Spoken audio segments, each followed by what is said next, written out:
This has been a production of Perfect Blue Studios. Please visit perfectbluestudios.com and check out all of the shows. Thank you. Hi, everyone. Welcome to Fight Night Radio. Lee Honish, Andrew Lavache. I'm still live in Las Vegas. Whew. I'm tired. My hips hurt. It's a very good weekend for you, huh? A couple of silver medals. It's not a horrible thing for me. No, sir. Open division, my age class and weight class. I think that's the key for everybody listening.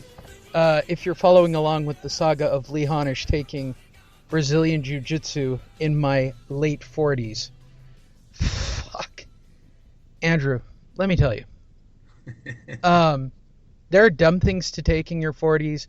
Getting punched by Billy Wright, having a cage fight in your 40s. Oh, I don't know. Boxing with Danny Bonaducci. This is way past all those. I mean, these guys literally come into these tournaments with the intention of, ooh, I get to snap somebody's arm. Like legit. Like right. They're really legitimately there to try out the stuff they've learned on the mats and like choke people out in real time. Not like rolling on a mat sparring. These guys go... I'm always amazed at how much energy is put out. And I don't roll it. I'm not at that speed, right? I'm not a killer be killed guy. These guys come out immediately. I got thrown in my first match so hard that I got a concussion. It wasn't a bad concussion. Everybody listening, how would you know? If you hit something hard enough that you see stars, your brain just bounced on the inner walls of your head. That's pretty much, we've now learned that with all the concussion protocols. I got cross-slammed, bounced my head on the mat, saw stars, and literally it took a couple of minutes before I was actually back in the match. Good times, Andrew. Good times. Very good. That's how silver. Silver. That means second or loser. Which would you prefer? Hey, I'm telling you, silver's not bad. It's not bad. You're in the main event, and 2 times you're in the main event, dude. I don't think it works that way at a tournament, man. And it was small, and it was in a high school gymnasium. So the next one will be bigger. June 23rd, 24th, 25th, Cerritos College is a really big NAB JJF tournament. Let's just say you earned it, unlike some people who performed in Las Vegas. Well, that's it. This weekend. That's an amazing segue. So let's recap the whole weekend for people. So on Friday, we had Pale as a Ghost show up at the weigh-ins. Yurkis Gamboa lost in an unbelievable upset on Friday night. Quit on his stool, huh? Quit on his mother... What the... Wow. I want to quit on my stool. Trust me, when I saw God for a split second, when that dude bounced me on the mat, like there's ways to quit. I mean, there's one fight away from Lomachenko, Lee. HBO was about to give it to him. Couldn't hold his shit together. Then on Saturday, right, we get a underwhelming fight card. Underwhelming. I mean, it was great for the sport. But I don't know how everybody... Okay, so I did the live stream, right? If you follow me on on social media, you'll see that I went to a very reputable steakhouse that I like called Oscars in downtown. They have great carpaccio. Hooked myself up with a 5-course meal and sat there and live streamed the fight. I was the most popular guy in the room. So I had the fight up, watched the fight, had my meal, watched the pre-card, and I got Doug Fisher and Beto Duran. I got Coyote Duran and here's the thing. I'm really surprised at how much of a ball sucker Doug Fisher is on the telecast. Yeah. Well, I'm being honest. It's no worse than what I'm sure you had with the HBO telecast. You know, Lee. How much did they slobber on Canelo? It was pretty bad last night, and I'm going to tell you why. I think one of the main reasons why is they don't, and I think we've talked about this before, is they don't have an educated person that knows the ins and outs of boxing, that can see something in round two and call it. Roy Jones has his moments, Lee, but even Roy Jones was a naturally gifted fighter. He was just talented when he was born. He really, I don't know how much of the ins and outs Roy has studied. So what you mean is we need a John Gruden. We need an Emmanuel Stewart. Well, yeah. See, that's a who they're John missing. Gruden for boxing. An Emmanuel Stewart, yes. or that's who, Freddie Roach, or... Not even Freddie. Freddie couldn't hold it together for 12, and I'm not talking shit. It's not. It's no. It's not Freddie. He's not the answer. We're missing Emmanuel. You can say, who was it? Larry Merchant. Yeah. You could even probably take it as far as here, because Merchant had been covering boxing for so long. He had been in so many interviews, so many press conferences. Sometimes it's not the fact that you are a former ex-champion or a former trainer. He was involved in the sport so long. He's seen these things play out so many times over that he knew the ins and outs of boxing. They're missing that. There's a lot of guys in there that are missing that. Some of these internet people, never been in the ring, never been in a championship fight. They watch the fights, they study the records, but no, they miss a lot during the fight. But that's okay. Look, I'm gonna be the nice guy. I'm gonna be the nice guy for all the other shows. No, because all we get are promoters. Because they all suck. Yes, Lee. But if you don't have.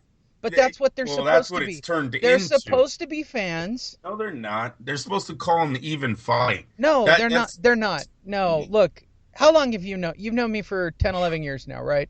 Have I ever called anything even? I emotionally pick who I want to be behind. When you tell me why is the commentating so bad, I'm giving you my answer. And that's... look, HBO's got a slant on this. I'm not gonna lie. And I knew that watching the live stream, I was watching Oscar's live stream, right?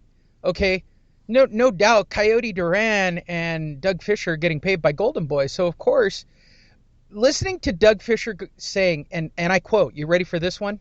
I picked up this tidbit just so you could lose your shit. Every time I watch Canelo fight, he seems to get a little bit better and add a new wrinkle. That's what he said. Right, and we talked, and once again, we talked about this. Canelo versus... Let me make a comment. Go ahead. I think Canelo looked flat and couldn't get out a piece of meat that was standing in front of him. That's what I saw for 12 rounds. Now, maybe I'm saying that emotionally because I had money on the knockout. But let me tell you, if a guy's just going to stand there and take a beating, fucking put him out. Because that's what... I don't know how Chavez thinks he can have a boxing career after tonight. Like, he's got no country. He's got nothing left after tonight. They're not. He's not going to get credit for going the distance. There was the greatest quote of the night. Michael Thompson, former Laker basketball player, on Twitter. You ready for this one? This is my favorite line of the night. He tweeted out, and I quote, "Chavez is pitching a no-hitter. He hasn't hit anything." Right. He hadn't thrown more than 10 landing punches in consecutive rounds. Like, you're literally a motherfucking punching bag. You dumbass. Like, and here's for Canelo. You hit him with God makers. Like, he hit him a couple of times with punches that I felt it, and it almost disrupted my food eating. Like, I went, ooh. Like, I'll give you a stat that people aren't looking at right now. Canelo Alvarez over the 155 or above has a total now of, I believe, 5 wins, 0 losses, and 2 knockouts. Yeah, I'm gonna say this from here on out. I am never betting on Canelo by knockout ever again. I'm never doubting it. One of the knockouts, Lee, comes to Amir Khan, and I think we all know that Amir Khan was not even a 55-pound fighter.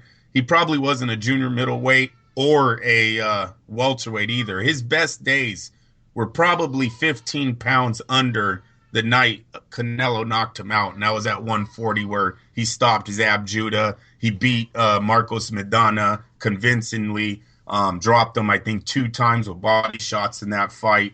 and then had a very close decision loss to Lamont Peterson. A very good fight. It was a war.